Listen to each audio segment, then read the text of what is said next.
My name is Joyce, and this channel is Medusa was born. You can find more of my work at unguruyourlife.com. A private business club, research team, and lifestyle ensemble.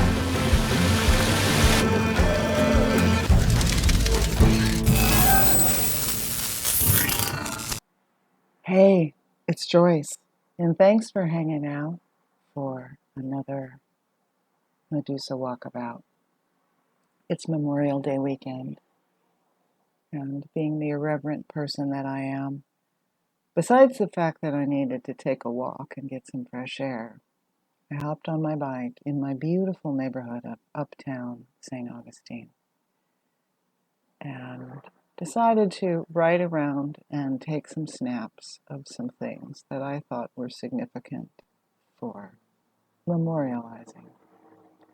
Not all of the things that I have filmed and photographed are intended to be memorialized in their own right for what we think of them, but instead as harbingers of what they really represent on the larger scale. So I'm having a lot of fun with this video, audio floating around. So I'm going to go ahead and put some things together for you guys. Thank you so much. These quickies are fun. I hope you're enjoying them. I do admit it's nice to be able to just get on my bike and ride amongst all this natural beauty and remarkable history.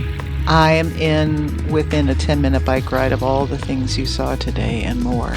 I'm also a 10-minute bicycle ride from the ocean.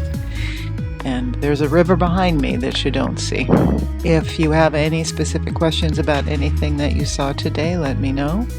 Perhaps the most interesting thing, I think, is the old hornbank, the old fortification wall that is believed to have been where the street named San Carlos is today.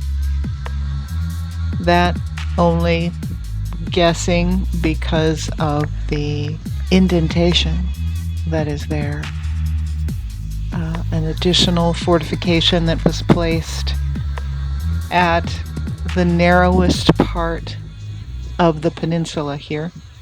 We in the area of Uptown, this part of the northern part of the walled city of St. Augustine.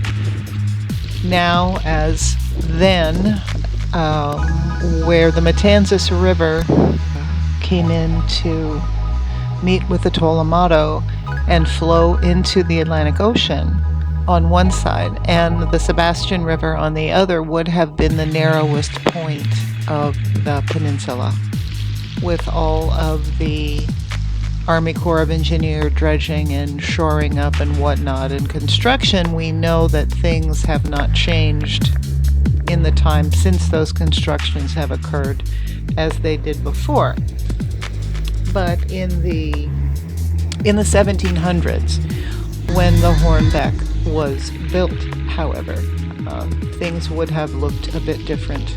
Where that confluence of rivers, the Matanzas and the Tolomado, coming in to feed into the Atlantic Ocean at what we now call the Llano Beach, would certainly have been a key point on the eastern side, and pairing that to the bend in the Sebastian River on the western side would have made that point primary as a walled earthen and wooden fortification reinforced with cactus planted all over it, and not just any cactus, but Spanish bayonets, which ain't no joke.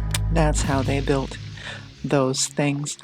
I wanted to actually get over to where the old city wall and original moat would have been, on what we now call Orange Street, which is right outside the original city gates along the Kubo line. But it was Saturday, and you just can't. You just can't. And I'm not going to walk into all of that tourist mess. So, anyway, thank you. I've had a delicious vodka and soda with blue cheese olives while I have been editing and doing this. And I'm having a lot of fun playing around with video things. So I want to thank you very much for taking the time to share your time with me. If there is anything around here, St. Augustine, Flagler County, some parts of Jacksonville, if there is anything that you want me to look into, it would be my pleasure. And appreciating all of you. Thank you so much for all of your support and acknowledgement. I appreciate all of your comments and certainly your coffees and your support. Thank you so much. This is Joyce from Medusa was Framed saying ciao.